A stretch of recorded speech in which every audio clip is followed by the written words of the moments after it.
Hello साथियों, PVR study परिवार में आप सभी का बहुत बहुत स्वागत है। दोस्तों, इस समय आप जान रहे हैं लॉकडाउन चल रहा है, लेकिन आपकी क्लासें बंद नहीं चल रही हैं। आपकी क्लासें रेगुलर चल रही हैं, कोई भी क्लास बंद नहीं है। तो इसी क्रम में आज हम देखेंगे नया अध्याय। आपको पता है कि वो अध्याय ख़त्म हो गया जो चल रहा था। अब आपका चलेगा अभ्यास नंबर 5, प्रारंभिक आकारों को समझना। अब ये हम आपको पढ़ाएंगे ऑनलाइन, आप इसे ध्यान से देखना और पूरा देखना। इसमें हम आपको सिखाएंगे रेखा, रेखाखंड, कोण। एक प्रकार से हम इसमें जो है क्या बोलते हैं उसे, रेखा गणित यानी कि ज्योमेट्री वाला लगभग पोर्शन इसमें हम क्लियर करेंगे। ठीक है, तो ज्योमेट्री चलिए शुरू करते हैं। उसके पहले आप लोग कमेंट करके बताना, अगर आप ऐप में देख रहे हैं तो व्हाट्सएप पे बता देना कि फेसबुक पर आपकी ये बेसिक मैथ की फ्री क्लास चलने वाली है, तो आप उसे कितना बजे देखेंगे। ये एक पोस्ट है, इसको कमेंट कर देना। ठीक है, इसको दिखाने के पहले हम आपको बता दें, इसमें हम मुख्य टॉपिक को क्लियर करेंगे, बाकी ज़्यादा कोई चीज़ फालतू इसमें नहीं पढ़ाया जाएगा। तो चैप्टर का नाम है प्रारंभिक आकारों को समझना। देखिए इसमें हम क्या क्या समझेंगे वो चीज़ आप ध्यान से देख लो। सबसे पहले हम इसमें आपको भूमिका बता देते हैं कि इसमें है क्या।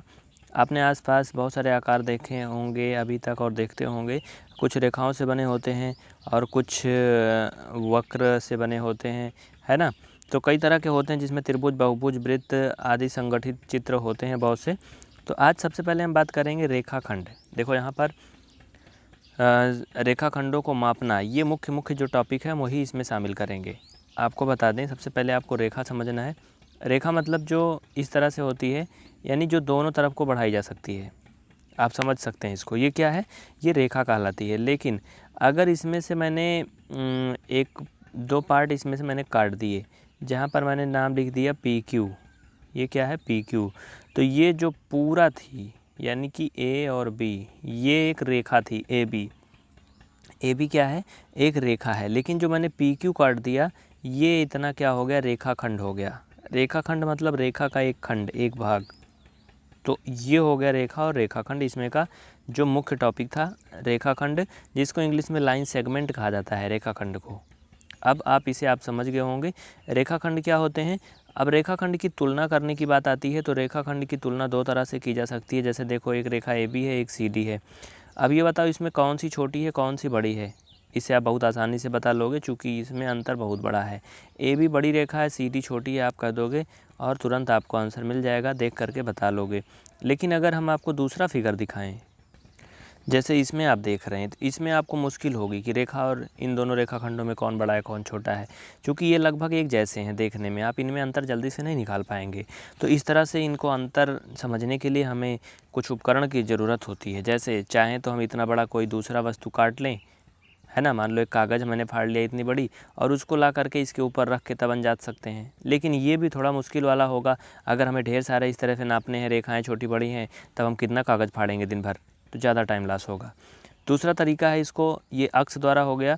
दूसरा है रूलर और डिवाइडर द्वारा, जो हम लोग करते आए हैं। रूलर और डिवाइडर आप सभी जानते हो, रूलर भी जानते हो, डिवाइडर भी जानते हो। मतलब पटरी और इस गोला प्रकार इसे बोलते हैं, वैसे इसे डिवाइडर इंग्लिश में कहा जाता है। देखिए इसमें रूलर और डिवाइडर दोनों का अलग अलग रोल है, आप दोनों का यूज कर सकते हो। अब अगर आप इसे यूट्यूब पर या फेसबुक पर डेमो के रूप में देख रहे हो, तो आप कमेंट करके बताना कि आप रूलर का प्रयोग ज़्यादा अच्छा मानते हो कि डिवाइडर का। देखिए जैसे मैंने दो रेखाएं खींच दिया, एक ये और एक ये खींच दिया। अब मैं कहूँ दोनों को नापना है, तो पटरी आप यहाँ रखोगे और उसके बाद फिर यहाँ कहाँ तक ये जा रही है, फिर इसको मापोगे कितनी बड़ी है ना। ये तरीका है। दूसरा तरीका ये है कि आप इस गोला प्रकार को लीजिए और एक नोक इधर चुभाइए, दूसरा यहाँ पर लाइए, कहाँ तक आ रहा है उसको ले जाके गोल पटरी में नाप लीजिए। तो ये तरीका है। लेकिन पहला जो तरीका रूलर वाला है, ये थोड़ा सा कम अच्छा है। क्यों? क्योंकि इसके ज़्यादा या कम होने की संभावना है। देखिए इसमें सही या कम की संभावना क्या है, स्थिति के कारण त्रुटि क्या हो सकती है। सही माप देखने के लिए आँख की स्थिति सही होनी चाहिए। अगर आपने रेखा के ऊपर पटरी उसके ऊपर लगा तो दिया, भले से उसके ऊपर पटरी रख दिया, लेकिन आप अगर तिरछा देख रहे हो तो वो 0.1 तक कम या ज़्यादा हो सकती है। तो इस वजह से इसमें थोड़ी सी त्रुटि हो सकती है। क्या हम इस समस्या से बचने के लिए रूलर का प्रयोग ना करें, डिवाइडर का प्रयोग करें? हाँ जी बिल्कुल। देखिए डिवाइडर का प्रयोग कैसे, तो आप ये दोनों समझ गए। अगर कोई रेखा खींची है, आप इस डिवाइडर से उसको नापते हो तो ज़्यादा आसानी होगी, क्योंकि अगर ये डिवाइडर अच्छा क्वालिटी का है, अपने आप से ये ज़्यादा कम नहीं होता है, तो इस रूलर की अपेक्षा वो ज़्यादा सही जानकारी देगा। अब देखिए इसमें सवाल आता है कि रेखाखंड की तुलना देखकर करने से क्या हानि होती है। वैसे आप लोग खुद बताओ कि अगर कोई दो रेखाखंड है, एक ये है एक ये है, इनको अगर देख करके आप तुलना करो और मान लो एक रेखाखंड ये भी है, इन दोनों में आप देख करके तुलना करो तो क्या हानि होगी। देखो हानि ये होगी चूँकि आँख से देखने पर बहुत छोटी छोटी जो इकाइयाँ होती हैं, छोटी छोटी त्रुटियाँ होती हैं, उनको समझने मुश्किल होती है, तो उन्हें आप इस तरह से भुला सकते हैं या फिर उन्हें आप अनदेखा कर सकते हैं, वो गलती हो सकती है। ठीक है। दूसरा क्या कह रहा है कि एक रेखाखंड की लंबाई मापने के लिए रूलर की अपेक्षा डिवाइडर का प्रयोग करना क्यों अधिक अच्छा है। इसलिए अधिक अच्छा है क्योंकि रूलर में त्रुटि होने की संभावना ज़्यादा होती है पटरी पे नापने पर। अगर हम सही स्थिति में और सही नज़र से मतलब सही एंगल से नहीं देखेंगे तो हमारा जो लंबाई है वो कुछ पॉइंट कम या ज़्यादा हो सकता है, लेकिन डिवाइडर में ऐसा कभी नहीं हो सकता है चूँकि उसमें कोई एंगल से मतलब नहीं होता है, जहाँ जहाँ उसका पिन पड़ेगा उतना ही कवर करेगा, है ना। एक और कह रहा है कि कोई रेखाखंड ए बी खींचिए, ए बी के बीच बिंदु सी लीजिए। तो चलो मान लो मैंने यहाँ सी ले लिया और ये ए बी हो गया रेखा। अब क्या कह रहा है कि ए बी बी सी और सी ए की लंबाई मापिए। किसकी किसकी मापिए? एक बार फिर से देख लो, ए बी यानी पूरा बड़ी वाली लंबाई और बी सी मतलब इसके बीच की लंबाई और सी ए ये भी लंबाई मापिए। कह रहा कि क्या ए बी बराबर ए बी मतलब ये जो पूरी लंबाई है वो ए सी और बी सी के योगफल के बराबर है। अब आप लोग खुद ही बता दो कि ए बी बराबर ए सी और बी सी के बराबर है। भाई सिंपल सी बात है, बिल्कुल है, सही है। चूँकि ये पूरी लाइन अगर है, इसको हम आधा आधा काट दें, मान लो ये 2 है, ये 2 है और ये पूरा क्या थी 4 थी, तो अगर मैं कहूँ कि इसका पूरा का नाम ए बी है और बीच में अगर सी रख दिया तो भाई ये बी सी और ए सी जोड़ेंगे तब ये ए बी तो आ जाएगा ना। तो इस तरह से ये भी कॉन्सेप्ट क्लियर हो गया, इसमें और कोई विशेष कॉन्सेप्ट नहीं है। अब जो मुख्य कॉन्सेप्ट नीचे आता है वो है कोण और समकोण। ठीक है, कोण समकोण ऋजु कोण। अब इसके बारे में हम बात करते हैं, ये क्या है, ध्यान से देखना और पूरा क्लास को देखना। देखिए कोण क्या होता है। इस अध्याय में जो मुख्य कॉन्सेप्ट है वो कोण के बारे में है, इसको भी आप समझ लीजिए कोण क्या होता है।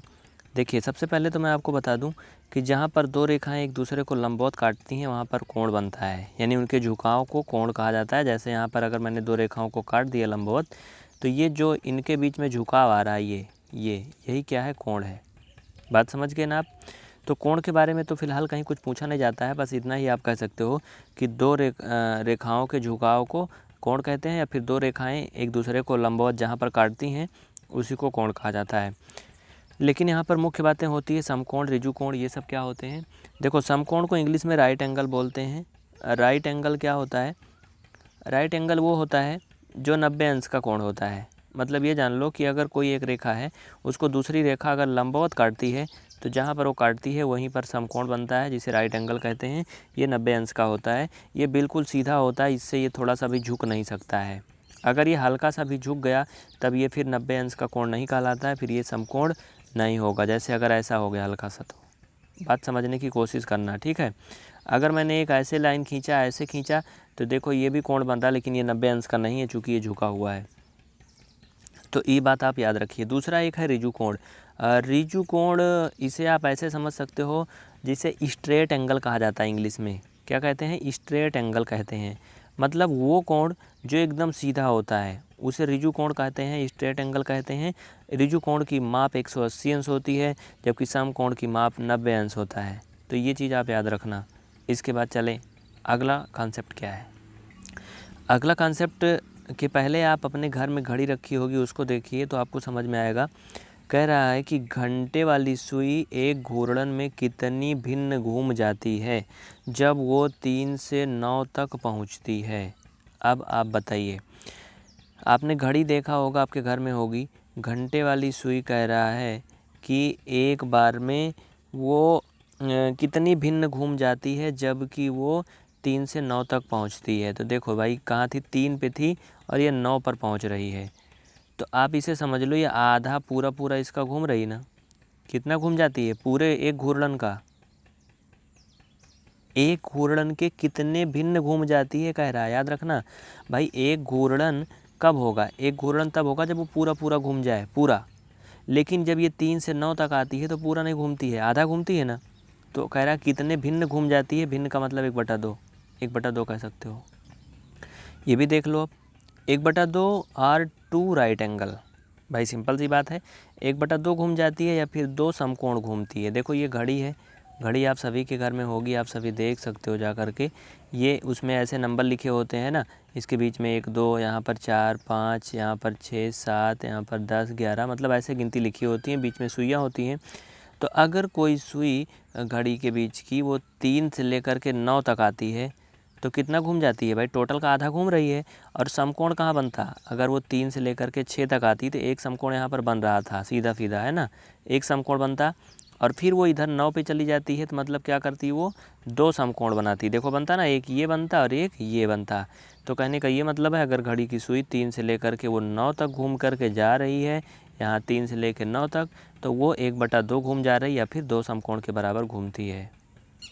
इसी तरह से देखो अगला कह रहा है, अगला कह रहा है कि कितना घूम जाती है यदि वो सुई क्या करती है, 4 से 7 तक पहुंचती है। देखो यार सिंपल सी बात है, अगर किसी घड़ी में सुई जो है वो 4 से 7 तक पहुंचती है तो आप जानते हो कि ये इतना ही हुआ ना, 4 से लेके 7 तक, मतलब यहाँ से यहाँ तक पहुँचती है।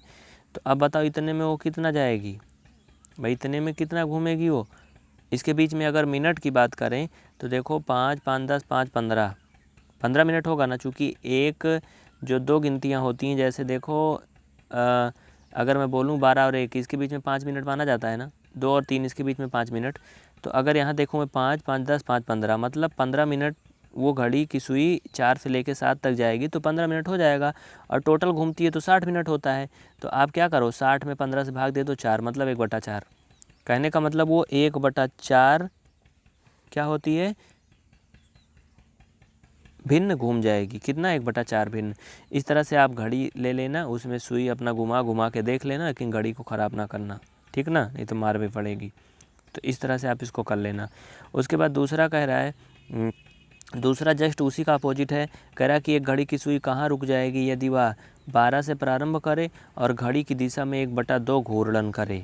देखो भाई सिंपल सी बात है, एक घड़ी की सुई कहाँ रुकेगी? कह रहा है यदि वो 12 से प्रारंभ करे और घड़ी की दिशा में 1/2 घूर्णन करे। तो चलो मैंने 12 से मान लो प्रारंभ इसको कर ही देता हूँ। तो ये लो मैं घड़ी बना दी आपके सामने, घड़ी तैयार हो चुकी है। अब इसमें हम घूर्णन करवाते हैं। क्या कह रहा है? 12 से प्रारंभ करे और घड़ी की सुई की दिशा में 1/2 घूर्णन करे। 1/2 का मतलब होता है भाई साहब, देखो यहाँ से शुरू करे और आधा घूर्णन करे। 1/2, 1/2 मतलब यहाँ 6 तक आना चाहिए, ये यहाँ से लेकर के यहाँ तक आधा दूरी घूम गई ना। अगर आधा और घूम जाती है ऐसे खुदा ना खास्ता तो ये पूरा हो जाता, लेकिन ये आधा ही घूम रही है, मतलब 12 से लेकर के कितना घूम रही है, 6 तक आ रही। तो कह रहा है कि वो कहाँ पहुँच जाएगी या कहाँ रुक जाएगी? तो इसका आंसर होगा 6 पर रुकेगी। कहाँ रुकेगी? 6 पर। क्यों? क्योंकि घड़ी की दिशा में आधा घूर्णन कर रही, वो पूरा नहीं कर रही। पूरा पूरा करेगी तो ये पूरा घूम जाएगा। इसी तरह से आप दूसरा भी कर सकते हो। कह रहा है कि 2 से प्रारंभ करे और घड़ी की दिशा में 1/2 घूर्णन करे। भाई सिंपल सी बात है, 2 से प्रारंभ करेगी अगर, तो आप जानते हो कि इसमें 2 जो है कहाँ रहता है, ये 2 यहाँ रहता है।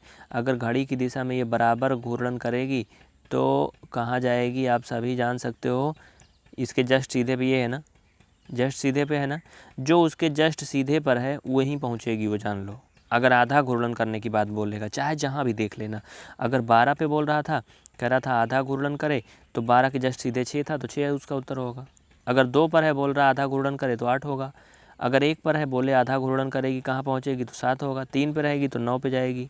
बस उसी के जस्ट जो सीधा होगा वहीं पर पहुँचेगी। इस तरह से आप इनमें के जो भी और क्वेश्चन इनको कर लेना और कमेंट करके बताओ फटाफट तीसरा क्या हो जाएगा जल्दी से। अगर आप इसे यूट्यूब पर देख रहे हो तो फट से बताओ और PVR स्टडी ऐप में डाउनलोड करके क्लास को ज्वाइन करिए, जिससे कि आप रेगुलर और पूरा फुल कोर्स अच्छी तरह से पढ़ सकें और आपको ढूंढना खोजना ना पड़े यूट्यूब में। ठीक है, जल्दी बताओ इसे क्या होगा। देखिए अगर इसे समझने की कोशिश करो तो बहुत आसान है, मैंने बता दिया पूरा तरीका, आप इसे कर सकते हो। इस तरह से अगला कह रहा है, तीसरा क्वेश्चन बहुत ध्यान से समझो।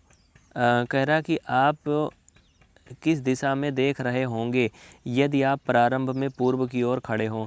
आप सभी जानते हो दिशा का ज्ञान सभी को आता होगा, नहीं आता होगा तो बताना। पूर्व, पश्चिम, उत्तर, दक्षिण। अगर बुक में हम खींचते हैं तो इसमें ऊपर की दिशा को हमेशा नॉर्थ माना जाता है और इसे साउथ माना जाता है, और नॉर्थ साइड का जो दाहिना होता है उसे पूर्व मानते हैं, मतलब इसे ईस्ट मानते हैं, और ये कहा हो जाएगा वेस्ट हो जाएगा। बात समझ गए? मतलब ये उत्तर है, ये दक्षिण है, ये पूर्व है, ये पश्चिम है। तो कह रहा था कि पूर्व की ओर देख रहे हों और घड़ी की दिशा में 1/2 घूर्णन कर जाएं तो आप किस दिशा में देख रहे होंगे। तो भैया देखो सिंपल सी बात है, पहले हम किस दिशा में देख रहे थे, कह रहा था आप किस दिशा में होंगे यदि आप प्रारंभ में पूर्व की ओर देख रहे हो। चलो भाई मैं इधर देख रहा हूँ पूर्व की ओर। कह रहा घड़ी की दिशा में मतलब इधर साइड में, इधर 1/2 घूर्णन कर जाएं। 1/2 मतलब आधा। ये लो, मैं इधर साइड को देख रहा था, इधर साइड को, यहाँ से मैं आधा घूर्णन कर गया, आधा मतलब पूरा पूरा नहीं घूमना है। अब कह रहा है कि आप किस दिशा में देख रहे होंगे। अब भाई एक बार मैं घूमूंगा, एक बार घूमूंगा तो मैं साउथ को हो जाऊंगा, दक्षिण को, फिर दोबारा घूमूंगा तब जाके आधा होगा, तब मैं पश्चिम दिशा को हो जाऊंगा। मतलब किस दिशा में चले जाएंगे फिर? पश्चिम में। अरे सिंपल सी बात है, जैसे आप किसी साइड देख रहे हो, जस्ट आपने पीछे देखने लगो घूम के, बस मतलब उधर को घूम जाओ, बस इतना ही। उसके बाद अगला कह रहा कि पूर्व की ओर देख रहे हो और घड़ी की दिशा में एक सही 1/2 घूर्णन करें। भैया ये एक सही का होता है। एक सही 1/2 का मतलब होता है 2 एकम 2 और एक 3/2, मतलब आप 3/2 घूम जाएं। तो देखो 3/2 घूमने का मतलब आप जान रहे हो कितना? 3/2 घूमने का मतलब आप समझ रहे होंगे। पहले मैंने आपको बता दिया है 1/4 का मतलब क्या हुआ, 3/2 का मतलब क्या हुआ, 1/2 का मतलब क्या हुआ, ये सब आप समझ गए हैं। देखिए पहले सबसे पहले ये समझना है कि ये 3/2 होता क्या है। 3/2 क्या होगा, हमें पहले ये समझना है। देखो 3/2 का मतलब अगर हम निकालें तो 1.5 होगा, 1.5 ना, 1.5 होगा। लेकिन 1.5 का मतलब क्या हुआ हमारे स्थिति में? जैसे कह रहा है कि हम पहले पूर्व की ओर देख रहे थे और पूर्व की ओर देखते देखते हम 3/2 घूम गए। तो 3/2 घूमने का मतलब क्या हुआ? देखो ये हमारे पास एक गोला है, मान लो एक परिधि है ना, इसी पर हमें घूमना है। तो यार क्या करना है ना, पता है, हमें एक केंद्र तो निश्चित रखना है, पूर्व वाला। इसको हम नहीं बदल सकते हैं। क्यों? क्योंकि हम पूर्व की ओर देख रहे थे। लेकिन कह रहा है 3/2 घूम जाए, मतलब इस पूरे जो गोला है इसका हम 3 पार्ट में बांटेंगे इसको। कितने में? 3 पार्ट में। आपको समझना आसानी होगी। क्या होगी? समझना आसानी होगी। तो 3/2 इसका क्या होगा, आप ये बताओ। 3/2 क्या होगा? जो मैंने ब्लू कलर से खींचा है लाइनें, इसका, इसमें से आप 3/2 निकाल सकते हो। 3/2 का मतलब ये हुआ जब मैं ये इतना भी घूम जाऊं, मतलब पूर्व से, और इतना भी घूम जाऊं, मतलब समझना पूरा। समझ रहे हो ना? मतलब कहने का मैं यहाँ था, यहाँ से मैं घूमा यहाँ तक आया, लेकिन यहाँ से यहाँ तक मैं इतना घूम गया। मतलब आधा तो मैं घूम रहा था 1/2, 1/2 यहाँ हो रहा था, ये 1/2 है, और ये क्या है 1/3 है। समझ रहे ना? और ये 1 है। तो कहने का ये मतलब आप समझ गए होंगे, ये 1/2 अगर यहाँ तक घूमा सीधा सीधा इधर से, तो ये 1/2 यहाँ हुआ, लेकिन यहाँ 1/3 हो गया। बात समझ रहे ना? और लेकिन अगर मैं फिर यहाँ पर आ गया तो ये पूरा एक घूर्णन पूरा हो गया, यहाँ पर एक घूर्णन पूरा हो गया। तो इस तरह से कहने का ये मतलब है कि अगर ये इस तरह से दिशाओं को यहाँ पर मतलब संबंधित किया गया था कि ये नॉर्थ है, ये ईस्ट है, ये साउथ है, ये वेस्ट है, तो अगर कोई बंदा इधर को देख रहा है और वो 3/2 घूमता है, तो 3/2 कहने का मतलब पहला नंबर तो आधा घूमेगा, 1/2 घूमेगा, 1/2 घूमेगा तो यहाँ तक आएगा, वेस्ट तक। लेकिन जो ये एक और बच रहा है आपका, आधा ऊपर बच रहा था, इसका भी एक पार्ट वो घूम जाएगा, मतलब यहाँ तक। आप समझ गए ना? यही 3/2 हुआ। तो कहने का मतलब वो किस दिशा में देख रहा होगा फिर? किस दिशा में देख रहा होगा? मतलब वो नॉर्थ में चला जाएगा ना, यही तो होगा। क्या होगा? नॉर्थ में होगा ना। आप इसको कमेंट करके बताना, अगर आपके मन में कोई कन्फ्यूजन है तो आप इसको कमेंट करना कि अगर कोई व्यक्ति पूर्व की ओर देख रहा था और वो 3/2 घूम गया, तो चाहे तो आप इसको ऐसे 3 पार्ट में कर लो। ठीक है, 3 पार्ट में कर लो और 3/2 घुमा दो उसे घड़ी की दिशा में, तो किधर दिशा में जाएगा वो? आप बताना कमेंट करके, ठीक है। तो इसका आंसर एक प्रकार से ये होगा, नॉर्थ पूरा पूरा नहीं होगा, मतलब ये नॉर्थ था और ये क्या था, वेस्ट था, तो इसी दिशा में हो जाएगा। यानी कि आप इसे कह सकते हो नॉर्थ और वेस्ट के बीच में। हाँ, नॉर्थ वेस्ट, ये भी दिशाएं होती हैं, नॉर्थ वेस्ट मतलब उत्तर पश्चिम दिशा में होगा वो। किस दिशा में होगा? उत्तर पश्चिम। देखा, थोड़ा आप लोग ये देखिए, थोड़ा सा ये दिमागी क्वेश्चन है, इसको भी आप लोग कमेंट करके बताना। पश्चिम की ओर अगर कोई देख रहा है और घड़ी की विपरीत दिशा में 3/4 घूर्ण करे तो वो फिर किस दिशा में देख रहा होगा। आप इसका उत्तर कमेंट करके बताना, ठीक है। इस तरह से आप जितना भी दिया गया है इसे सब आप लोग करना, घा वाला भी करना, ये डी वाला भी बताना आप कमेंट करके आंसर। उसके बाद फिर हम आपको बताएंगे, आप ट्राई करते रहना, ठीक है। अगर कोई और भी सवाल है तो आप उसे कमेंट करना। चलिए चौथा नंबर क्वेश्चन देखिए, कह रहा है कि आप एक घूर्ण का कितना भाग घूम जाएंगे। ये चौथा है या पाँचवा है, ये सब आप लोग कर लोगे, इसमें कोई मुश्किल नहीं है, ठीक ना, कर लोगे ना। इसी तरह से कॉन्सेप्ट इसमें यही था, मैंने बता दिया। कह रहा कि घड़ी की घंटे की सुई द्वारा घूमे गए समकोणों की संख्या ज्ञात कीजिए जब वो 3 से 6 तक चली जाती है। भाई सिंपल सी बात है यार, ये घड़ी है आपके साथ में, क्या है ये घड़ी है। कह रहा कि 3 से 6 तक चली जाती है तो कितने समकोण बनाएगी, इसमें कोई बड़ी बात नहीं है। ये 12 है, ये 3 है, ये 6 है, 9 है। वो घड़ी की सुई क्या करी, 3 से लेकर के कहाँ तक चली गई, 6 तक चली गई, तो कितने समकोण बनाएगी। ये लो, एक लाइनें खींचेगी, एक ही खींचेगी, एक ही समकोण तो बनाएगी, है ना। इस तरह से आप पाँचवा वाला भी कर लेना। चलिए आगे चलते हैं। छठा क्वेश्चन आप ध्यान से देख लो, इसको भी करना खुद से, चूँकि इसको भी मैं नहीं बताने वाला हूँ, मैंने आपको कॉन्सेप्ट बता दिया, अब इसे आप करना, ठीक है। छठा क्वेश्चन कर लेना, सातवां भी कर लेना। सातवां बताना कि घड़ी की घंटे वाली सुई कहाँ रुकेगी यदि वह 6 से प्रारंभ करके और एक समकोण घूम जाए। भैया क्या कर रही है, 6 से प्रारंभ करके एक समकोण घूम जाएगी तो कहाँ रुकेगी, ये बताना। इसके बाद हमारा जो मुख्य कॉन्सेप्ट है जो हमें बताना चाहिए वो ये है, न्यून कोण और अधिक कोण और प्रतिवर्ती कोण। देखो, प्रतिवर्ती कोण को रिफ्लेक्स एंगल कहा जाता है, और ये मैं देख करके पहली बार मैं ही कंफ्यूज हुआ था कि ये प्रतिवर्ती कोण क्या होता है। देखो, प्रतिवर्ती कोण जो है ये वही होता है ऋजु कोण। देखिए साथियों, माफ़ी चाहते हैं, ऋजु कोण नहीं, ऋजु कोण अलग होता है। ऋजु कोण मतलब 180 अंश का कोण जो होता है उसे ऋजु कोण बोलते हैं, मैंने पहले बता दिया, जिसे स्ट्रेट एंगल कहते हैं, है ना। यही तो बताया था ना, कि कुछ और बताया था। तो प्रतिवर्ती कोण का मतलब होता है बृहत कोण। बृहत कोण, बृहत कोण को ही प्रतिवर्ती कोण कहा जाता है। मैंने गूगल पे सर्च किया, मुझे जब कंफ्यूज कर रहा था, तो देखो ये बृहत कोण है ना। बृहत कोण वाला ध्यान से देखो, कह रहा है कि बृहत कोण जो है वो ऐसा कोण जो 180 अंश से बड़ा हो परंतु 360 से छोटा हो, बृहत कोण कहलाता है। और उसके बाद संपूर्ण कोण के बारे में है, वो तो हम नहीं देखेंगे, अगले में देखेंगे। देखो, बृहत कोण ही ये प्रतिवर्ती कोण है, उसको भी मैं आपको दिखा रहा हूँ। देखिए, वही चीज़ आप यहाँ भी देख रहे होंगे, है ना। प्रतिवर्ती कोण के बारे में भी मैंने सर्च किया, प्रतिवर्ती कोण क्या होता है, तो प्रतिवर्ती कोण के बारे में भी वही मिल रहा है कि प्रतिवर्ती कोण वो कोण जिसका मान 180 अंश से अधिक 360 अंश से कम होता है, वो प्रतिवर्ती कोण कहलाता है।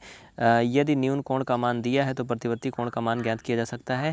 कहने का ये मतलब हो साथियों, कुल मिला करके सीधा सीधा कॉन्सेप्ट आपका क्लियर हो गया कि प्रतिवर्ती कोण वो होता है जिसे बृहत कोण कहा जाता है। मतलब आप समझ गए पूरा अच्छे से, 180 से ज़्यादा हो और 360 से कम हो तो वो प्रतिवर्ती कोण कहलाता है। आगे देखिए, इसमें अगर मैं आपको बोलूँ, आप लोग प्रतिवर्ती कोण का 5 कोई एग्जांपल बताओ तो कमेंट करके बताओ फट से। प्रतिवर्ती कोण का 5 एग्जांपल बताओ। जैसे 25 अंश क्या है, प्रतिवर्ती कोण है।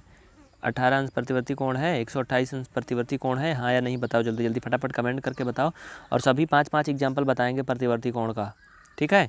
याद रखना, 180 अंश से अधिक होना चाहिए और 360 अंश से कम होना चाहिए। जैसे मैं एक एग्जांपल बताऊं, 185 अंश, ये क्या है, प्रतिवर्ती कोण है, चूँकि 180 से ज़्यादा है, 360 से कम है।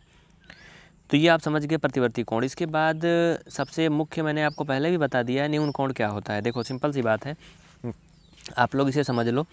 न्यून कोण क्या होता है, वो कोण जो 1 अंश से बड़ा हो और 90 अंश से छोटा हो, वो प्रतिवर्ती कोण, प्रतिवर्ती नहीं, न्यून कोण कहलाता है। एक्यूट एंगल बोलते हैं उसे, है ना, एक्यूट एंगल बोलते हैं।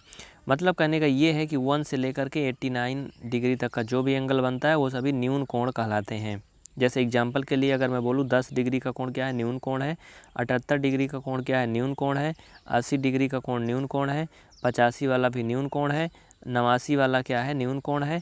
लेकिन 90 वाला न्यून कोण नहीं है। 90 वाला क्या है, समकोण है। मतलब 1 से लेकर के 89 तक न्यून कोण कहलाता है, एक्यूट एंगल कहलाता है। इसके बाद अगर बात करें ऑब्ट्यूस एंगल यानी कि अधिक कोण की, देखो यहाँ पर चीज़ों को घुमा करके दिया जाता है, इसे आप देख लो। कह रहा है कि यदि कोई कोण समकोण से बड़ा है और ऋजु कोण से छोटा है तो वो अधिक कोण कहलाता है, ऑब्ट्यूस एंगल कहलाता है। तो पहले इनसे पूछो समकोण होता क्या है यार, समकोण 90 अंश होता है। कह रहा ऋजु कोण से छोटा है, ऋजु कोण मतलब 180 अंश, मतलब 90 अंश से बड़ा है और 180 अंश से छोटा है तो वो अधिक कोण कहलाता है। कहने का मतलब 95 डिग्री का कोण जो है वो अधिक कोण है। अगर मैं इसी क्रम में लेकर के आप चलूँ, आपको 110 डिग्री का क्या है अधिक कोण है, 175 डिग्री का एंगल अधिक कोण है, 150 डिग्री का एंगल ये भी क्या है अधिक कोण है। मतलब वो कोण जो 91 से लेकर के कितने से 91 डिग्री से, यानी कि 91 से लेकर के 179 के बीच अगर आ रहा है तो वो अधिक कोण कहलाएगा। क्या कहलाएगा? अधिक कोण कहलाएगा। अब आप लोग इनको क्वेश्चन को खुद से कर लोगे, इसमें कोई मुसीबत नहीं है ना, कर लोगे ना। कह रहा कि निम्न को सुमेलित कीजिए। क्या करना है? एक ऋजु कोण 1/4 घूर्णन से कम होता है कि 1/2 घूर्णन से अधिक होता है कि 1/2 घूर्णन होता है। पहले तो ये जानो ऋजु कोण होता क्या यार। देखो ऋजु कोण जो है 180 अंश होता है। क्या होता है? 180 अंश होता है ऋजु कोण। तो पहले आप कोण का नाम समझो। समकोण अगर कहा है, समकोण मतलब 90 अंश। न्यून कोण कहा है तो न्यून कोण मतलब 90 से कम होगा, सीधी सी बात है। अधिक कोण मतलब 180 से ज़्यादा, और क्या होगा अधिक कोण क्या होगा? 90 से ज़्यादा, अधिक 180 से कम। पहले एक एक का मैं खींचता हूँ। कह रहा कि 1/, ऋजु कोण किससे मिलाएं हम? इससे मिलाएं, इससे, इससे, इससे, किससे मिलाएं? देखो सीधी सी बात है, अगर मैंने एक गोला खींचा, ये संपूर्ण एंगल है। इसमें कह रहा है कि ऋजु कोण कौन सा है? पहले ये देखो, ये ऋजु कोण है जो लाइन खींच रही है ना। ये कैसे आ रही? देखो 1/2 घूर्णन हो रहा है ना, मतलब सीधा सीधा देखो तो 1/2 घूर्णन आधा। तो कहने का मतलब ये किससे मिलेगा? ऋजु कोण 1/2 घूर्णन आधा घूर्णन पे बनता है ना। समकोण कब बनता है? देखो यार, ये सीधा सीधा गोला है। समकोण तो यहाँ से लेकर के इतना में भी बन जाएगा। मतलब ये अगर टोटल इसके 4 भाग हो रहे हैं तो 1/4 भाग में समकोण बन जाएगा। 1/4 घूर्णन में ये इसमें जाएगा समकोण, ठीक है। न्यून कोण की बात करें तो न्यून कोण जो है वो सीधी सी बात है 1/4 घूर्णन और 1/2 घूर्णन के बीच, बिल्कुल सही। ये न्यून कोण होगा। ये क्या होगा? न्यून कोण होगा। क्यों होगा न्यून कोण? 1/4 घूर्णन और 1/2 घूर्णन के मध्य। देखते हैं सही है गलत है। न्यून कोण मैंने कहा, जैसे अब ये ले लो, 1/4 घूर्णन होगा तो कहाँ जाएगा ये? ध्यान से देखो, 1/4 घूर्णन का मतलब ये इतना है ना, और 1/2 घूर्णन मतलब ये इतना पूरा पूरा। तो क्या ये इसके और इसके बीच में आता है क्या? इसके और इसके बीच में क्या आता है? न्यून कोण आता है? नहीं नहीं, बिल्कुल गलत है ये अधिक कोण होगा। क्यों भाई? 90 है ये सीधा सीधा, इतना रेड लाइन क्या है? 90 है। ये कितना है? ये जो मैंने खींचा ब्लू वाला, ये क्या है? 90 है। लेकिन अगर ये इससे थोड़ा सा इधर जा रहा है, थोड़ा सा भी, तो 90 से अधिक हो रहा है ना। और ये जो बॉर्डर वाला एक थी जो रोक लगा हुआ था, जो कह रहा था कि इससे कम, ये ब्लैक वाली, मतलब ये 180 है। कहने का मतलब 90 से कम और 180 से, और सॉरी 90 से अधिक 180 से कम क्या होगा? ये अधिक कोण होगा। मतलब ये न्यून कोण नहीं होगा। ई वाले में अधिक कोण का लगेगा। सॉरी, इसके लिए ये न्यून कोण नहीं होगा। ये हल करने के बाद मालूम चल रहा है ना। और प्रतिवर्ती कोण मतलब आप समझ ही रहे हो। प्रतिवर्ती कोण अभी मैंने आपको बता दिया, बृहद कोण जो होता है 180 से अधिक और 360 से कम। न्यून कोण वाला नहीं मिल रहा है क्या? इसमें लग रहा है, देखो ये कितना है, 3 3 6 है और ये 5 ही है। तभी तो ये भैया इसमें सब नहीं मिलेगा, एक छूट जाएगा। क्योंकि देखो इधर साइड में ये 5 ही हैं, इधर 5 ही हैं, इधर देखो कितने हैं, 3 3 6 हैं, इधर साइड में 6 हैं, तो एक छूट जाएगा। तो अधिक कोण का इसमें न्यून कोण का कोई भी नहीं है। न्यून कोण वाला कोई भी नहीं दिया है, खाली है। 1/2 घूर्णन से कम होगा तो न्यून कोण होगा। प्रतिवर्ती कोण क्या होगा? एक पूरा या संपूर्ण घूर्णन प्रतिवर्ती कोण होगा। हाँ, एक पूरा या संपूर्ण घूर्णन प्रतिवर्ती कोण होगा। क्यों? क्योंकि आप जानते हो प्रतिवर्ती कोण जो होता है वो 180 अंश से अधिक और 360 अंश से कम होता है। तो भैया पूरा घूर्णन मतलब 360 अंश। अगर ये थोड़ा सा भी कम है घूर्णन में, तब भी वो क्या होगा? प्रतिवर्ती कोण भी होगा। अगर 359 अंश बन रहा है तब भी क्या है? प्रतिवर्ती कोण है। तो कहने का मतलब एक पूरा घूर्णन में प्रतिवर्ती कोण बनता है। ये हो गया क्लियर, ठीक है। तो इसमें आप क्या क्या समझ गए? आपने सब कुछ समझ लिया, कोण, न्यून कोण, समकोण कोण, प्रतिवर्ती कोण वगैरह वगैरह समझ गए, है ना। इसके बाद आगे अगर हम बात करें तो उसको भी देखते चलो। कोण का मापन, कोण को कैसे नापते हैं आप सभी जानते हो, बहुत सारी तरीके हैं नापने के अपने अपने। मापन में आप इसको देख लो, ये क्या कह रहा है, निम्न के क्या माप हैं? ध्यान से देखो, देखो क्या कह रहा है, निम्न के क्या माप हैं? एक समकोण, एक ऋजु कोण। देखो मैंने बहुत अच्छे से आपको समझा दिया। एक समकोण कितने अंश का होता है आप कमेंट करके बताओ फट से। एक ऋजु कोण कितने अंश का होता है ये भी बताओ। मैं नहीं बताने वाला, कतई नहीं बताने वाला हूँ, क्योंकि आपको सब कुछ इसमें बता दिया गया है। उसके बाद अगला बताओ, एक न्यून कोण जो 90 अंश से क्या होता है, कम होता है? बताओ। एक न्यून कोण मतलब ऐसे बना है, मान लो ये 90 अंश है, तो क्या न्यून कोण होगा? 90 अंश से कम होगा तो न्यून कोण होगा। सही है गलत बोलो, यस या नो। एक अधिक कोण भी 90 अंश से कम ही होगा। जल्दी बताओ फटाफट। तो भैया ये सही है, ये गलत है। अधिक कोण 90 अंश से ज़्यादा होता है। प्रतिवर्ती कोण यानी कि बृहद कोण 180 अंश से छोटा होता है। बताओ, अब नहीं बताऊंगा इसको। एक संपूर्ण घूर्णन का माप 360 अंश है। संपूर्ण घूर्णन मतलब पूरा पूरा, क्या है 360 है? बताना इसको, ठीक है। इसके बाद जितने भी हैं इसको आप कमेंट करना। कुछ न्यून कोण लिखिए, कुछ अधिक कोण लिखिए, प्रत्येक के दो दो उदाहरण दीजिए। आप लोग इसको खुद से करना। तीसरा वाला न्यून कोण और अधिक कोण के दो दो एग्जाम्पल बताना फटाफट। देखो न्यून कोण मतलब 90 से कम, अधिक कोण मतलब 90 से अधिक, 180 से कम। चौथा नंबर कह रहा है कि चांदे की सहायता से मापिए और इसकी माप लिखिए। आपके पास रूलर और डिवाइडर वगैरह सब कुछ होगा। हर एक उपकरण है चांदा पटरी, आप इसको नाप के बताना। जितने भी हैं इसमें कितने कितने डिग्री के कोण हैं, इनको आप करना खुद से, ठीक है। कुछ घर से करोगे तो ज़्यादा बेहतर होगा। देखिए कॉन्सेप्ट मैं इसमें क्लियर कर रहा हूँ, इसमें मैं बुक नहीं पब्लिश कर रहा हूँ, मैं पूरा क्लियर कर रहा हूँ कॉन्सेप्ट, है ना। तो आप इसे करना। देखो वैसे अगर बात करें तो इस अभ्यास में अब कुछ नहीं है, ये चैप्टर ही पूरा खत्म हो गया। प्रारंभिक आंकड़ों को मापन सब खत्म हो गया, इसमें कुछ नहीं है। देखो इसमें कह रहा है कि इस कोण का माप अधिक है, इसे आप कर लोगे। कोण आपके सामने दिए गए हैं, आप इसमें बता सकते हो कौन सा कोण अधिक है ना। बता सकते हो ना, इसमें कोई मुश्किल तो नहीं है बताने में, कि नहीं बता लोगे? बता लोगे ना। देखो यार सीधी सी बात है, जो जिसकी लाइन जितना ज़्यादा ऊपर को जाएगी और ये सीधी है उतना ही अधिक होगा। सिंपल सी बात है। ये ज़्यादा झुका है, ये कम झुका है, अगर तो जो ज़्यादा झुका है उसका मान कम होगा, जो ज़्यादा कम झुका है उसका मान ज़्यादा होगा। नाप के बता देना। कह रहा कि निम्न दो कोणों में से किस कोण का माप बड़ा है, पहले आकलन कीजिए और फिर मापन द्वारा पुष्ट कीजिए। पहले देख करके आँख से बताओ, उसके बाद नापना आप सिस्टम से, ठीक है, मतलब गोला प्रकार पटरी से। तो ये सब आप लोग कर लोगे। अगर आप इसमें सब सिस्टम समझ गए हो पूरा कॉन्सेप्ट, तो आप इसे बड़े आराम से कर लोगे। जैसे एक मैं आसान सा एग्जांपल बताऊं, कह रहा कि न्यून कोण, अधिक कोण, समकोण या ऋजु कोण से रिक्त स्थानों को भरिए। वो कोण जिसका माप एक समकोण के माप से कम है। देखो एक समकोण के माप से कम है तो आप इसको भर लोगे, बहुत आसान है, इसमें कोई मुश्किल नहीं है ना। वो कोण जिसका माप एक समकोण से कम होता है, मतलब 90 अंश से कम होता है, भाई सिंपल सी बात है, वो न्यून कोण होता है ना। वो कोण जिसका माप समकोण से अधिक होता है वो क्या होता है? अधिक कोण होता है ना। मतलब समकोण से अधिक हो वो क्या होगा? अधिक कोण होगा। भाई वो और भी कोण हो सकता है, बृहद भी हो सकता है, लेकिन इसमें कहीं बृहद का ऑप्शन नहीं है, ऊपर ऑप्शन भी देखना है, ठीक है। तो इसको आप कर लेना। इस तरह से आप इसमें का सब कर लेंगे, कोई बाकी नहीं रहेगा, है ना। और एक और भी कह रहा है, नीचे कोई क्वेश्चन नहीं है लेकिन फिर भी दिया है, कह रहा है घड़ी की सुइयों के बीच कोणों की माप बताइए।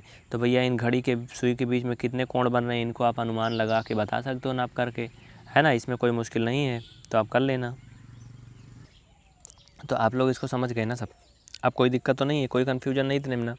चलिए देखिए, अब इसके बाद हम बात करेंगे लंब और समांतर रेखा। चूँकि इसमें लंब और समांतर के बारे में आ रहा है ना। अभ्यास आपके सामने दिख रहा है 5। कह रहा निम्न में से उदाहरण बताइए। मेज के ऊपर सिरे, सीधी सीधी बात है, कह रहा कौन लंब रेखाओं के उदाहरण हैं। देखो लंब रेखा क्या होती है समझ लो, और समांतर क्या होती है। जैसे रेल की पटरी देखे हो, आपके घर में सीढ़ी होगी, छत पे चढ़ने वाली नहीं है, रेल की पटरी देखे तो ये सीढ़ी आप देखो बराबर बराबर इसमें डंडे लगे होते हैं, तो मतलब ये क्या है? ये समांतर कहलाते हैं। मतलब एक दूसरे के जो बराबर में हैं, मतलब अगल बगल हैं। जैसे अगर ये लाइन खींची जा रही है, बगल में जा रही थी, ये दोनों लाइनें क्या है? समांतर हैं। ये दोनों क्या हैं? समांतर हैं। लेकिन अगर वहीं लंबवत की बात करें तो लंबवत का मतलब, जैसे अगर मैंने एक लाइन ऐसे खींचा, एक ऐसे खींच दिया, उसके खोपड़ी काटती हुई चली गई, तो वो लंबवत है। मतलब लंबवत का जो एक दूसरे को काटें। तो कह रहा मेज के ऊपर ऊपरी सिरे की आसन्न भुजाएं।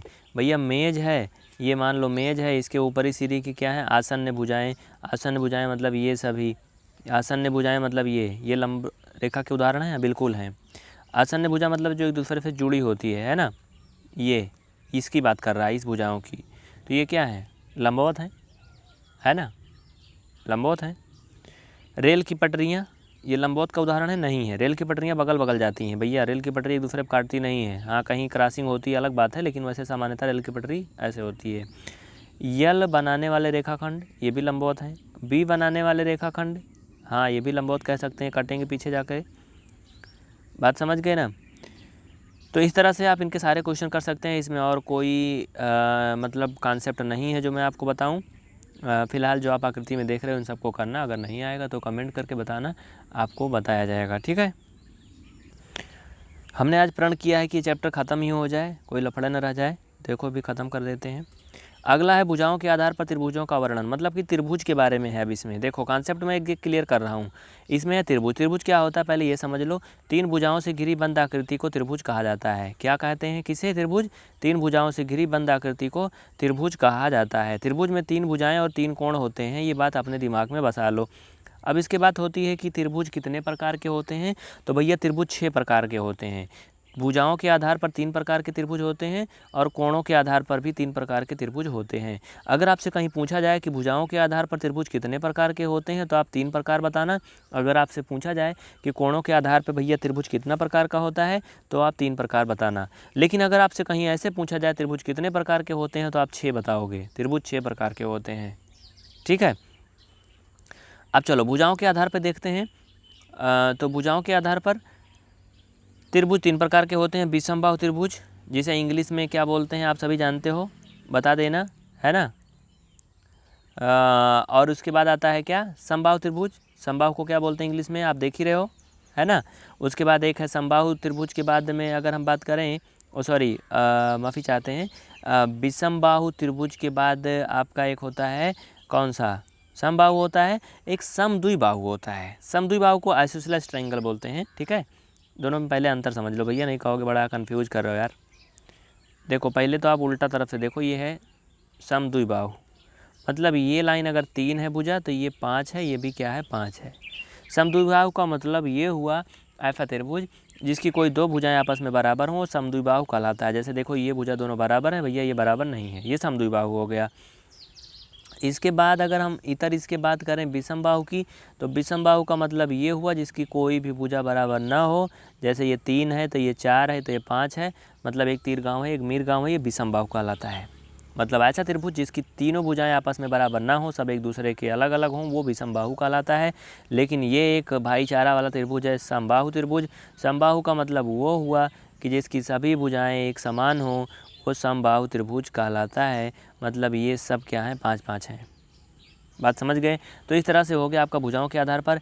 और हम बात करें आगे तो कोणों के आधार पर, कोणों के आधार पर त्रिभुज 3 प्रकार के होते हैं भैया, चलो वो भी देख लो। जैसे अगर आप कोण पढ़ लिए हो तो आप इसको आसानी से कर लोगे। कोणों के आधार पर त्रिभुज 3 प्रकार के होते हैं, वो कैसे होते हैं यहाँ देख लो।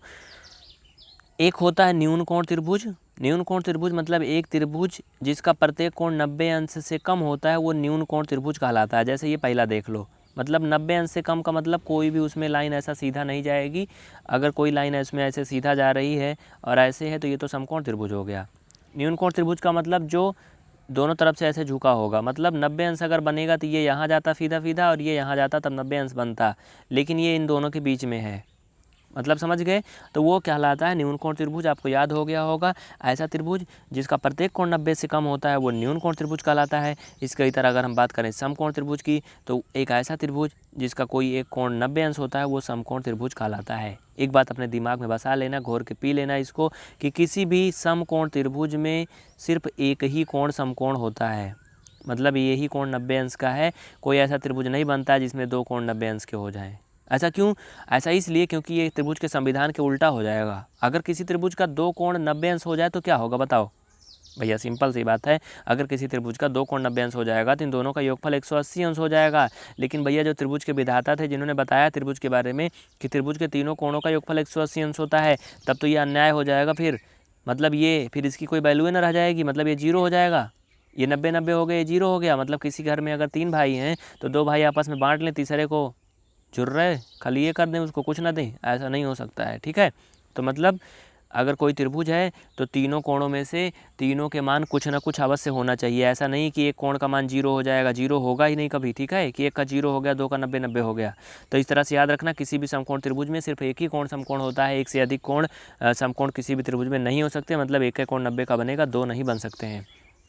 अगर अधिक कोण की बात करें तो अधिक कोण आप समझ गए होंगे, 90 अंश से अधिक हो तो वह त्रिभुज अधिक कोण कहलाता है। मतलब कोई भी ऐसा त्रिभुज जिसका एक कोण 90 अंश से अधिक हो तो वो अधिक कोण कहलाता है। मतलब भैया ये देखो जो मैंने ब्लू वाला बनाया, ये 90 अंश है, ये क्या है 90 अंश है जो मैंने पिंक वाला खींचा है, लेकिन 90 अंश से अधिक का मतलब ये थोड़ा सा पीछे खिसक जाए बस।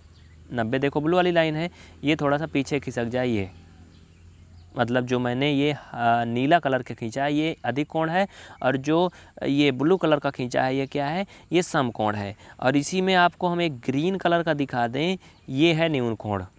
तीनों इसी में बन गया, समझ गए ना, कॉन्सेप्ट क्लियर हो गया। जो ब्लू कलर वाली है मतलब नीली कलर वाली वो अधिक कोण है, जो पिंक कलर वाली है भैया वो सम कोण है। पिंक वाला आप जान ही रहे हो खतरनाक है ना, और जो ग्रीन कलर वाला है वो न्यून कोण है। तो इस तरह से आपका ये भी कॉन्सेप्ट क्लियर हो गया। इसके बाद इसमें जो ये सवाल दिए गए हैं इन्हें आप प्रयत्न करना, खुद से ट्राई करना, क्योंकि कोशिश करने वालों की कभी हार नहीं होती, कुछ किए बिना यूं ही जय जयकार नहीं होती। सिचुएशन चाहे जैसे हो, पढ़ाई करना है। देख रहे हो भूत जैसे बने हम भी भैया, सब दुकान उकान बंद है, कोरोना फैल रहा है चारों तरफ। अगर दाढ़ी मोछा बनाए, सेविंग कराए, बाल छिलाए तो कोरोना पकड़ लेगा। तो भैया जान है तो जहान है, मत छिलाओ दाढ़ी मोछा, बनाए रहो इससे ठीक है, लेकिन ज़िंदा रहो, है ना। चलिए अब ये सुमेलित करने वाला आप लोग खुद से कर लेना और बताना सुमेलित करके कौन किस में मिलेगा, ठीक है। और हाँ, आप ये वीडियो हो सकता है लॉकडाउन के बाद देख रहे हो, जब ये कोरोना महामारी दूर हो जाए तब, क्योंकि ये वीडियो तो भाई कितना दिन रहेगा मुझे नहीं पता, साल 2 साल 10 साल रहेगा। तो आप लोग याद रखना कि 2020 में जनवरी की शुरुआत में ही कोरोना बीमारी आ गई थी भैया इंडिया में, और इसकी शुरुआत चीन के वुहान से हुई थी, जो कि अक्टूबर 2019 में शुरू हुआ था और जनवरी 2020 तक पूरे विश्व को अपने कब्जे में ले लिया भैया ये। तो अगर आप इसे बाद में देखना तो याद रखना कि कोरोना की शुरुआत हुई थी कब, 2019 में अक्टूबर में हुई थी, चीन के वुहान से हुई थी। भारत में इसका पहला केस जनवरी में पाया गया था, है ना। आप लोग याद रखना अगर बाद में देख रहे हो तो, जनवरी 2020 में।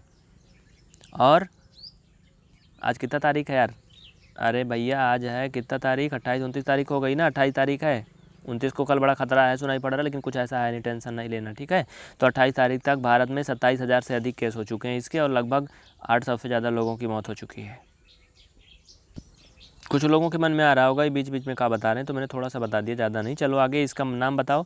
मैंने आपको सब सिस्टम बता दिया है। कह रहा है कि त्रिभुजों में से प्रत्येक का 2 प्रकार से नामकरण कीजिए। आप कोण प्रकार केवल देख कर ज्ञात कर सकते हैं, कोण के आधार पर और भुजा के आधार पर इनका वर्णन कीजिए।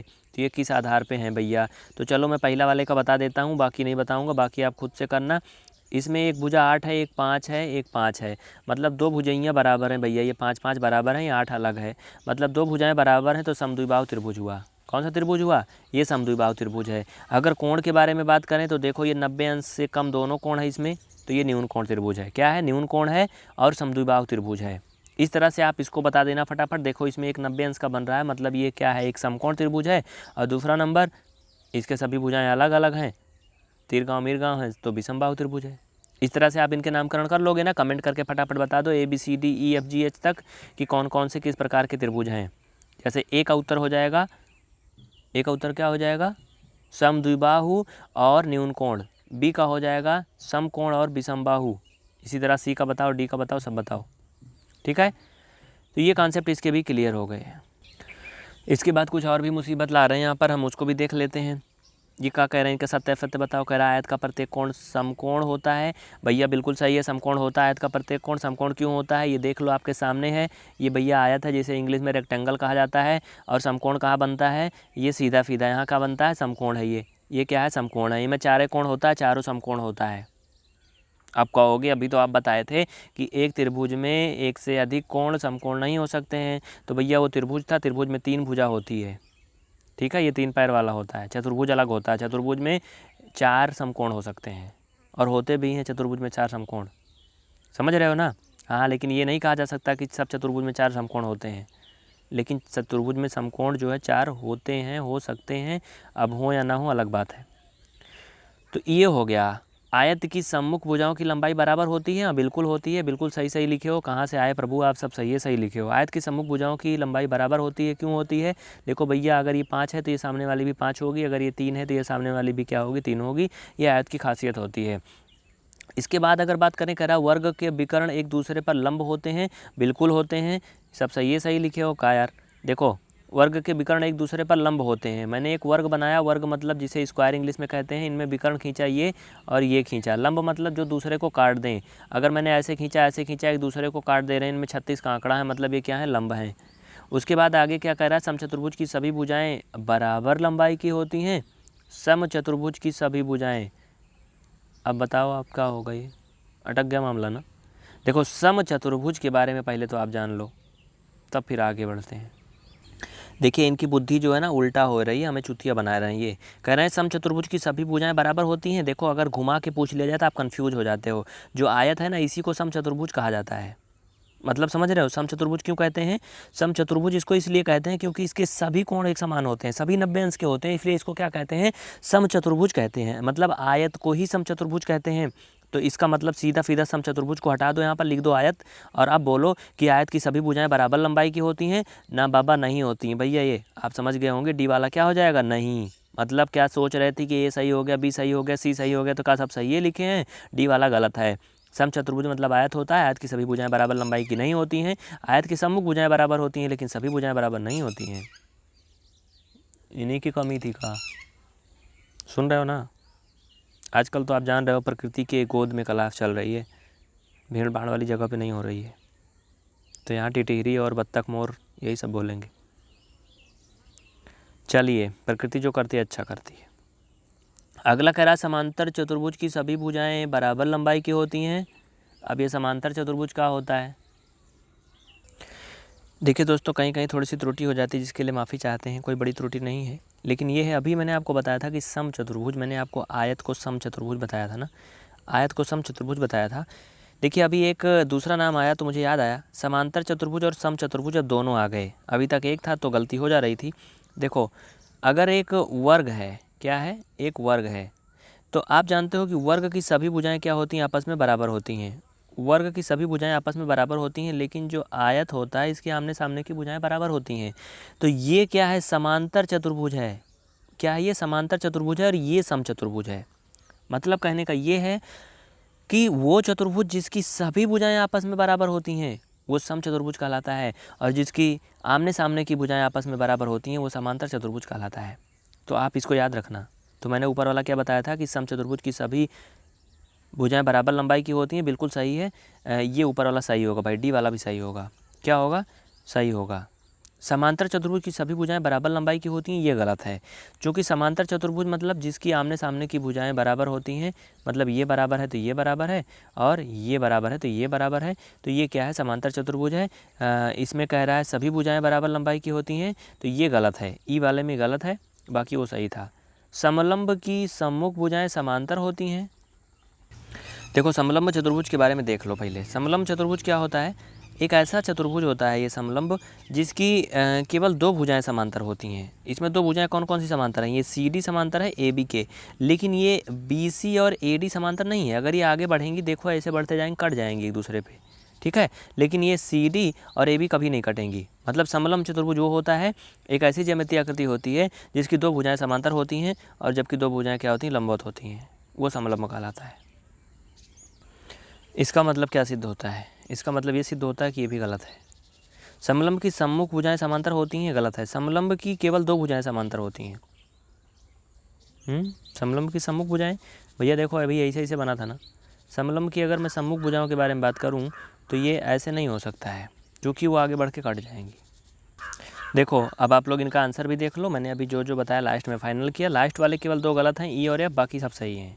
ए सही है, बी सही है, सी सही है, डी सही है, ठीक है। 5.7 का ये आपका आंसर भी है, आप इसे यहाँ से देख सकते हैं। बात समझ गए ना? कॉन्सेप्ट उम्मीद करते हैं आप क्लियर कर लिए होंगे। अगर कोई क्वेश्चन है तो आप निसंकोच उसे कमेंट करके हमसे पूछ सकते हैं, ठीक है। उसके बाद चलिए आगे देखते हैं। कुछ आकृतियों को यहाँ मैं दिखा रहा हूँ, इसको भी देख लो ध्यान से। जो आपके काम की है मैं सब कुछ दिखाऊंगा, इसमें कुछ नहीं छोड़ूंगा, ठीक है। देखो आकृति है त्रिभुज, तीन भुजाओं से घिरी आकृति को त्रिभुज कहते हैं। तो त्रिभुज में कितनी भुजाएं होती हैं? तीन होती हैं। इसके बाद है चतुर्भुज, चतुर्भुज में चार भुजाएं होती हैं। पंचभुज में पाँच भुजाएं होती हैं। खष्टभुज में छः भुजाएं होती हैं और अष्टभुज में आठ भुजाएं होती हैं। तो इस तरह से अगर आपसे कहीं पूछा जाए तो अष्टभुज आप ऐसे बनाना, पंचभुज या खष्टभुज जो भी चीज़ें हैं आप इन्हें इस तरह से बना लेना, ठीक है। आप इस तरह से इनको समझ सकते हैं, इनका कॉन्सेप्ट क्लियर कर सकते हैं। इसके बाद अगला कह रहा भैया, कह रहा कि निम्न में से कौन सी आकृतियाँ बहुभुज हैं? यदि इनमें से कोई बहुभुज नहीं है तो कारण बताइए। बहुभुज का मतलब जिसमें एक से अधिक भुजाएं होती हैं उनको बहुभुज कहा जाता है, और इसमें से बहुभुज कौन सी नहीं है? ये बहुभुज नहीं है। हाँ, मतलब एक ऐसी आकृति जिसमें क्या होती है? दो या दो से अधिक भुजाएं होना, इसमें दो या दो से अधिक भुजाएं नहीं हैं। और हाँ, बहुभुज जो होती है एक बंद आकृति होती है, एक प्रकार से ये भी समझ लो। ये वाला भी बहुभुज नहीं है, चूँकि ये ऐसे गांचा पांचा करा गया है, इसमें कोई भी बंद आकृति नहीं बनी है। तो एक प्रकार से आप ये जान लो, इसमें सिर्फ और सिर्फ एक बहुभुज है, ये बहुभुज है, बाकी कोई बहुभुज नहीं है। ये बहुभुज नहीं है, क्यों नहीं है? क्योंकि ये कोई एक बंद आकृति नहीं है, बंद आकृति बहुभुज कहलाती है। ये बहुभुज नहीं है चूँकि इसमें कोई भी लाइन सेगमेंट है ही नहीं। मतलब बहुभुज वो एक प्रकार से ये जान लो, चतुर्भुज या त्रिभुज सिर्फ रेखा खंडों से बनता है, कर्व लाइनों से, कर्व लाइन से कोई भी चतुर्भुज या त्रिभुज नहीं बनता है। अगर इसकी बात करें, ये बंद आकृति तो है, लेकिन इसमें एक कर्व लाइन है, ये मतलब ये रेखाखंड नहीं। अगर सीधा सीधा होता तो ये बहुभुज हो सकता था, यानी ये भी नहीं है, क्योंकि ये क्लोज कर्व से, मतलब ये कर्व का यूज करके बनी है, मतलब रेखाखंड का यूज करके नहीं बनी। चलो मैं दिखा देता हूँ इंग्लिश में। देखो इसका आंसर देख लो फटाफट। पहला वाला नहीं है, क्यों? क्योंकि मैंने अभी दिखा दिया वो बंद आकृति नहीं थी। As it is not a closed figure therefore it is not a polygon. Polygon मतलब बहुभुज। It is a polygon because it is closed by line segment. दूसरा मैंने बताया था बहुभुज है, लाइन सेगमेंट से क्लोज है, देख लिया आपने। तीसरा भी नहीं है, तीसरा मतलब वृत्त वाला है ना। कह रहा है कि it is not a polygon because it is not made by line segment, क्योंकि ये लाइन सेगमेंट से नहीं बनता है वृत्त, इसलिए बहुभुज नहीं है। उसके बाद अगर अगला की बात करें, डी वाला, कह रहा है it is not a polygon because it is not made only by line segment. सिर्फ लाइन सेगमेंट से नहीं बना हुआ है भैया, ये ऐसे बना हुआ था, ऐसे, मतलब एक इसमें कर्व वाली लाइन भी थी, तो इस तरह से ये नहीं है। उसके बाद देखो अगला देख लो। अगर ऊब रहे हो तो 2 बार में देख लेना, लेकिन क्लास को जरूर देखना पूरा, ठीक है। बहुभुज का नाम लिखिए, प्रत्येक बहुभुज का नाम बताइए। देखो इसको आप बड़े आराम से बता सकते हो, भैया इसमें 3 भुजाएं मिलके बनी हुई है, तो ये क्या है? त्रिभुज है। ये भी त्रिभुज है, 3 भुजा से मिलकर बना है ना। ये भी क्या है? कितना भुजा है इसमें? 2, 3, 4, 5, ये पंचभुज है। और ये शायद खष्टभुज हो, अष्टभुज होगा। देखो 2, 3, 4, 5, 6, 7, 8, ये अष्टभुज है। हो गया सबका नाम। निम्नलिखित में से प्रत्येक के 2-2 उदाहरण बनाइए। अब उदाहरण तो आप बना ही लोगे, मैं तो कुछ करना नहीं है। एक समखष्टभुज बनाइए, का एक रफ चित्र बनाइए, ये सब भैया बना लेना। अब मैं ये नहीं बताने वाला हूँ, चूँकि मैंने आपको कॉन्सेप्ट बता दिया, अब आप इसे कर लेना। इसके बाद चलते हैं 2 डायमेंशनल और 3 डायमेंशनल फिगर पर, जिसे द्विविमीय और त्रिविमीय आकृति बोलते हैं। देखो जैसे एक गोल गेंदा है, तो गोल गेंदा क्या है भाई? गोलाकार का है ना। आप गेंदा देखे हो सभी, आइसक्रीम खाए हो, आइसक्रीम भी देखे हो, बेलन देखे हो, रोटी बेलने वाला लकड़ी का टुकड़ा देखे हो, या फिर पेन है आपके पास, पेन भी देखे हो, माचिस का बॉक्स देखे हो, है ना, सभी देखे हो। माचिस का बॉक्स नहीं देखे हो अगर, तो आप लोग केक खरीदे होंगे, केक मिलता है डिब्बा में, उसको देखे हो। लूडो आजकल बड़ा गड़बड़ कर रहा है, बीबी मियाँ में लड़ाई करवा रहा है इस समय लॉकडाउन में, तो ये भी आप इसका पासा भी देखे हो, है ना। तो ये सभी आकृतियाँ जो हैं ये अलग अलग प्रकार की होती हैं, है ना। और इसमें कुछ द्विविमीय होती हैं, कुछ त्रिविमीय होती हैं, लेकिन आपके सामने जो सारी आकृतियाँ दिख रही हैं ये सभी द्विविमीय नहीं, इसमें सब त्रिविमीय आकृतियाँ, चूँकि इसमें आप देखोगे तो 6 फेस है सभी में, है ना। बात समझ गए ना। तो ये हो गया आपका। इसमें अगर मैं आपको बताऊं तो इसमें भी आप निकाल सकते हो, है ना। तो देख लिए, द्विविमीय आकृति का मतलब ये होता है आयत, वर्ग, त्रिभुज, ये सभी द्विविमीय आकृति होती हैं। आगे चलें। देखो अब मैं आपको थोड़ा सा परिचय करवा देता हूँ। जैसे ये कोई त्रिविमीय आकृति है, मान लो डिब्बा है आपके पास, ठीक है, जैसे आप चित्र में देख रहे हो। तो जो ऊपर वाला साइड है इसे फलक बोलते हैं। फलक मतलब इसे फेस कहा जाता है, इंग्लिश में क्या कहते हैं? फेस। 6 फेस होते हैं किसी भी मतलब घन या घनाभ में 6 फेस होते हैं। जैसे देखो एक फेस ये हो गया, एक ये हो गया 2, एक इसमें नीचे होगा 3, है ना, एक ये 4, और ये कि इधर हमारी साइड ऊपर साइड 5, और एक पीछे साइड 6। समझने की कोशिश करो तो समझ लोगे। अगर डिब्बा आपके पास है तो कोई देख लो, इस तरह से उसमें 6 साइड होते हैं, ठीक है। उसके बाद जो ये किनारे पे होता है इसे क्या बोलते हैं? किनारा। इसे दोस्तों कॉर्नर नहीं कहा जाता है, इसे पढ़ाई की भाषा में इसमें EDGE एड्ज बोलते हैं, ठीक है, जिसे इंग्लिश में वर्टेक्स भी कहा जाता है। यही होता है? नहीं, वर्टेक्स नहीं होता है, सॉरी। एड्ज मतलब ये होता है किनारा, ये वर्टेक्स नहीं होता है। समझ गए ना। जैसे यहाँ पे देखो एरो बनाया गया, ये किनारा है, किनारा। इंग्लिश में इसे EDGE बोलते हैं, एड्ज, ठीक है। हाँ, ये होता वर्टेक्स, शीर्ष, जहाँ पर 2 आके सब मिल रहे हैं, ये जहाँ मैं बिंदी रख रहा हूँ ये क्या है? शीर्ष है, जिसे वर्टेक्स कहा जाता है इंग्लिश में, ठीक है। तो आप इसे समझ गए होंगे। इसका कॉन्सेप्ट इतना ही था, इसमें और कुछ नहीं है। अगर आपके मन में और कोई सवाल है तो आप उसे पूछ सकते हैं। बेलन, शंकु और गोले में कोई सीधा किनारा नहीं होता है। भैया काहे नहीं होता, आपके सामने है, इसमें कोई सीधा किनारा नहीं है। सीधा किनारा का मतलब ये है, जैसे अभी आयत और उसमें आपने देखा था कौन सा, घनाभ और घन वाले में, उस तरह से इसमें नहीं होता है। तो ये कॉन्सेप्ट हैं, इसमें आप समझते चलो एक तरफ से, इसमें कोई बड़ी मुसीबत नहीं है। कोई कन्फ्यूजन है तो आप निसंकोच बताइए उसको, लेकिन ध्यान से देखिए। अगर आप सीरियल से हर एक पार्ट को देखोगे तभी समझ में आएगा, तभी मज़ा आएगा, नहीं तो मज़ा नहीं आएगा, जान लो। ये नंबर नोट कर लो, अगर आप इसे कहीं डेमो के रूप में क्लास देख रहे हो तो इस पर आप मैसेज करिए और क्लास को ज्वाइन करिए। 9793488448 ये व्हाट्सअप नंबर है, टेलीग्राम नंबर है, YouTube, Facebook, TikTok, Instagram, Twitter, जहाँ भी आप चाहो हर जगह सर्च करो इस नंबर से और फॉलो और सब्सक्राइब करो। इन्हें देख लो एक नज़र में। हमारा ये बिल्कुल भी प्रयास नहीं होता कि हम कुछ भी छोड़ दें, हमारी कोशिश होती है आपको सब कुछ दें। देखिए घनाभ एक आयताकार बॉक्स होता है, इसके 6 फलक होते हैं। फलक मतलब फेस होते हैं, मैंने आपको बता दिया। जैसे किताब ले लो, किताब में भी 6 फेस होते हैं, आप देख लो अलग पलट के, है ना। प्रत्येक फलक के 4 किनारे होते हैं, प्रत्येक किनारे के 4 कोने होते हैं, जिन्हें शीर्ष कहा जाता है या फिर वर्टेक्स कहा जाता है। अब इसमें भरोगे क्या, आप इसे समझ चुके होंगे। एक घन ऐसा घनाभ होता है जिसके प्रत्येक किनारे बराबर लंबाई के होते हैं। बिल्कुल सही है, सही है। देखो आगे, इसके कितने फलक होते हैं भैया, डॉट डॉट जगह पे 6 फलक होते हैं। प्रत्येक फलक के कितने होते हैं, प्रत्येक फलक के किनारे होते हैं, और कितने किनारे होते हैं, 4 किनारे होते हैं। प्रत्येक फलक के कितने शीर्ष होते हैं, प्रत्येक फलक के भैया 4 शीर्ष भी होते हैं, है ना। इसे भर लेना। इस तरह से आप पिरामिड वाला कर लेना, वर्ग पिरामिड कर लेना, सब कुछ कर लेना, इसमें कुछ नहीं बताना है आपको। अब इसमें चित्र दिए गए हैं, उनको सुमेलित करना है, बहुत आसान है, इससे आसान ज़िंदगी में कहीं पाओगे नहीं देखने को। शंकु क्या है, जिसमें एक नुकीला टोपी जैसा होता है, जोकर की शंकु कहलाता है भैया, ये शंकु है। गोला मतलब गोलका वाला, ये गोला है। बेलन मतलब बेलन ये कहीं है, ये नहीं है। घनाभ कौन सा, कौन सा भैया, एक और कौन है, कौन सा है, घनाभ, घनाभ है ना, ये घन और घनाभ आकार का है ये। पहले देखो एक बात यहाँ पर ध्यान से, इधर 4 फिगर है, इधर भी 4 है ना। इधर तो ये पिरामिड भी एक दिया गया है, लेकिन ये आप इसे घनाभ आकार का बोल सकते हो सिचुएशन के आधार पर, है ना। बेलन, अगर बेलन की बात करें यार, यहाँ तो बेलन मुझे कहीं नहीं दिख रहा है भैया। ये देखो ये क्या है, गोला तो क्लियर है, गोला है, ये शंकु है। अब बच रहा है कौन कौन, बेलन और घनाभ। देखो ये तो एक प्रिज्म जैसे बना है ना, पिरामिड जैसे, है ना। और बेलन, बेलन तो ऐसे होता है, ये इसको ऐसे बेलन कहते हैं इसे। तो कोई बेलन है इसमें, नहीं है। हाँ, इसे आप एक प्रकार से घन या घनाभ नहीं बोल सकते हो। तो भैया इसमें क्या है, सुमेलित करने को 2 ही सही है, बाकी ये 2 किसी में नहीं मिलेंगे, गलत हैं। देखो एक बात और आप ध्यान से समझ लो, इसमें पूरा चित्र नहीं दिख रहा था ऊपर, नीचे अभी एक और भी दिया गया है। ये नीचे देखो, नीचे ये दिया गया है ना, ये दिया गया है। तो ये बेलन है, मतलब बेलन में आप वहाँ से मिला दोगे, ये बेलन है। बेलन जैसे मैंने अभी आपको बना के दिखाया था। अब इसका कहने का मतलब ये नहीं कि इतना बड़ा इसमें दिया गया, आपने तो ये इतना बड़ा बेलन खींचा था। तो बेलन का आकार केवल समझो, छोटा बड़ा हो सकता है, केवल उसी आकार का होना चाहिए। उसके बाद एक है पिरामिड। पिरामिड मतलब आप जानते हो, पिरामिड जैसे मैंने अभी आपको दिखाया था ऊपर की, पिरामिड है। ये क्या है, ये पिरामिड है। हाँ, एक कन्फ्यूजन ये हो रहा था, ये जो बुक है ना, ये घनाभ आकार का आप इसे ले सकते हो, ये घनाभ आकार का बना हुआ है, तो ये घनाभ आप हो सकता है आपका किताब, ठीक है। बाकी घनाभ और घन तो आप जानते हो जैसे बनता है उस तरह से, लेकिन ये थोड़ा कम समझ में आ रहा है इसमें, चूँकि छोटा सा है। बाकी ये भी घनाभ के आकार का है, तो इस तरह से आप इसे समझ गए ना।